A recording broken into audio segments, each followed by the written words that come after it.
I disagree with Popular Mechanics' take on Japan's hydrogen society, and France leads the push for nuclear-powered hydrogen.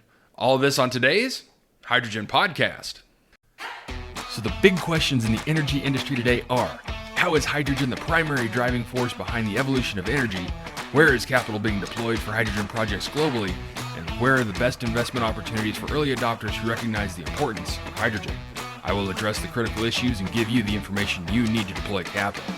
Those are the questions that will unlock the potential of hydrogen, and this podcast will give you the answers. My name is Paul Rodden, and welcome to the Hydrogen Podcast. In an article in PopularMechanics.com, Darren Orff writes, Japan tried to build a hydrogen society. It backfired spectacularly. Darren writes, in the past couple decades, scientists and engineers have come up with lots of ways to rapidly decarbonize the planet, but some ideas are better than others. Take, for instance, hydrogen. Thanks to the discovery of electrolysis, hydrogen's been a known source of energy for centuries, but Japan became a frontrunner in that energy source in recent years because of its status as a resource-poor country.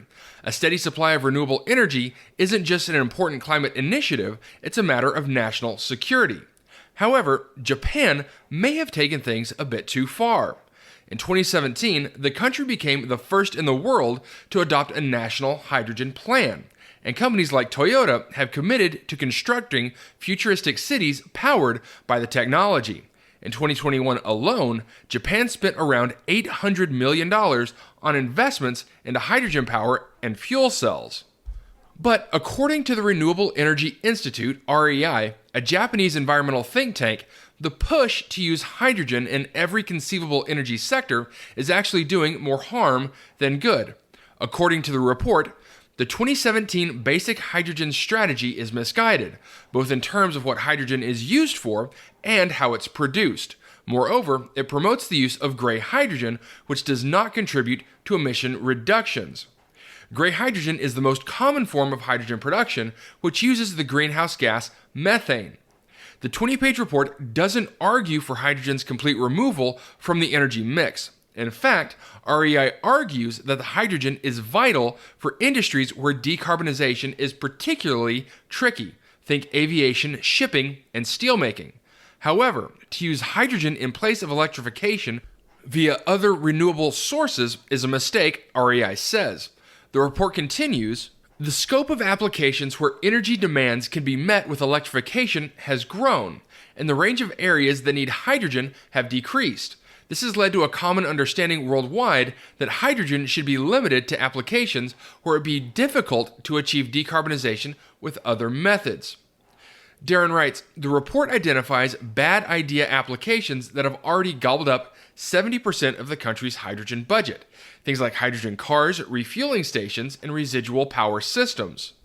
Adoption of this hydrogen technology has lagged far behind Japan's estimations, and the report argues that fuel cell cars will hit just 1/40th of their sales target by 2030. This lopsided interest in hydrogen could also be harming the country's solar panel adoption, as the report notes Japan lags behind European peers when it comes to building out its solar infrastructure. REI punctures the often reported facts about Japan's utopian-esque hydrogen society.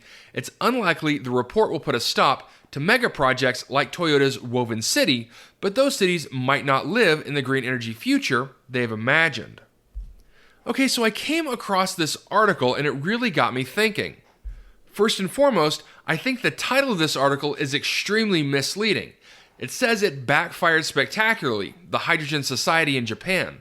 I think that's false.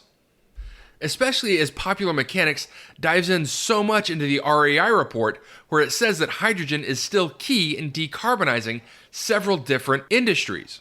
The author also says that Japan may have taken things a bit too far. Now, Japan did create the world's first national hydrogen plan, but now nearly all global superpowers have also adopted a hydrogen plan. They also call out Toyota for committing so much to the hydrogen infrastructure. But now almost every auto manufacturer around the world has some kind of fuel cell application in development. Now, did Japan jump the gun on a few things? It's entirely possible, but just because they're first to market doesn't mean they're wrong. They just may be ahead of their time. And I think it's also important to put in context why Japan initiated their hydrogen plan, and not to discount the Fukushima nuclear disaster in that plan. After that happened, Japan had an emergency need for energy and had to rely on coal. And also, while this article talks so much about the use of gray hydrogen, that is still leaps and bounds cleaner than burning coal for energy. Now, with all this being said, I think it's also important to note that a reevaluation should be due. To look at the last 5 years since the National Hydrogen Plan was developed in 2017 and reevaluate where that hydrogen should be allocated. So then, do I think Japan's hydrogen society has backfired? Not at all. I think now more than ever is a great time to push forward. Next, in an article from Reuters.com, Kate Abnett writes, France leads push for EU to boost nuclear-produced hydrogen. Kate writes, France is leading a campaign for the European Union to recognize low-carbon hydrogen produced from nuclear power in its renewable energy rules. But some member states oppose the idea for fear of undermining efforts to quickly scale up wind and solar. Ministers from France, Poland, and the Czech Republic, and 6 other EU countries wrote to the European Commission this week, urging it to open up EU renewable energy targets to include hydrogen produced from nuclear energy. EU countries and lawmakers have been preparing for negotiations next week on the law, which will guide the pace of Europe's renewable energy expansion this decade. EU Parliament's lead negotiator has asked for next week's talks to be delayed because the European Commission has still not published rules to define renewable hydrogen more clearly, which were scheduled for late last year. This according to EU officials on Friday. Scaling up emissions-free hydrogen is key to the EU's plan to cut CO2 industries like fertilizers and steel production. Most of the hydrogen European industries now used is produced from CO2-emitting coal and gas.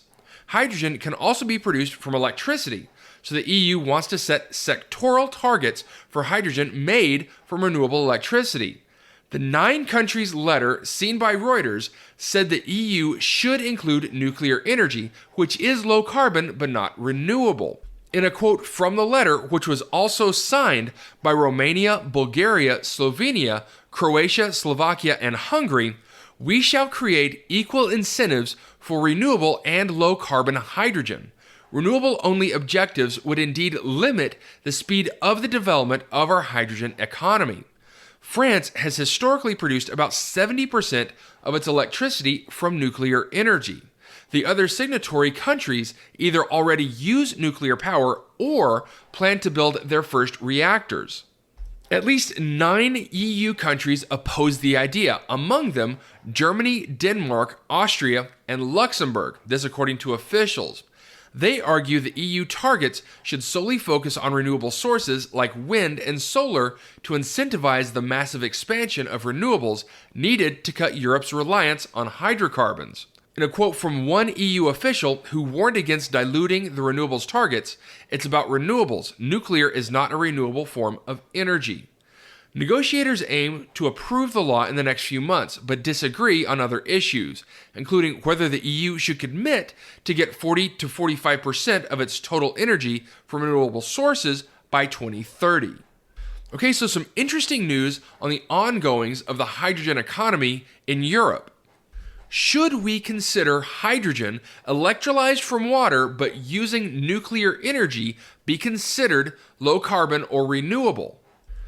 Recently, I sat down with Joe Batir, who is host of the OGGN podcast, Energy Transition Solutions. Now, Joe is an expert in geothermal energy, and in this podcast, we talked about the applications of using geothermal energy to create hydrogen instead of wind and solar, and I equated it similarly to nuclear power, in that geothermal and nuclear power always have a source of energy where wind and solar are intermittent. To me, using nuclear energy to develop hydrogen for mobile applications is a no-brainer, and is one of the easiest, quickest ways, if you have a reactor now, to set up your hydrogen infrastructure. And what's surprising me is that of the 9 countries opposing the idea, the first one they list is Germany, which you would think of all the countries in Europe that would want to have more hydrogen available, it would be Germany, as they seem to be buying it from anyone and everyone willing to sell it to them. And also, if you think geographically, the countries that are wanting this to go through, including Romania, Bulgaria, Slovenia, Croatia, Slovakia, and Hungary, are countries that very much need to set up energy independence, especially with the turmoil going on right now with Russia and Ukraine. Well, I'm going to be very interested to see what the EU decides next week, assuming they actually reach a decision next week. If that's the case, I will make sure to report it to you. Alright, that's it for me, everyone. If you have a second, I would really appreciate it if you could leave a good review on whatever platform it is that you listen to. Apple Podcast, Spotify, Google, YouTube, whatever it is. That would be a tremendous help to the show. And as always, if you ever have any feedback, you're welcome to email me directly at info@thehydrogenpodcast.com. And as always, take care, stay safe, I'll talk to you later. Hey, this is Paul. I hope you liked this podcast. If you did and want to hear more, I'd appreciate it if you would either subscribe to this channel on YouTube or connect with your favorite platform through my website at www.thehydrogenpodcast.com. Thanks for listening. I very much appreciate it. Have a great day.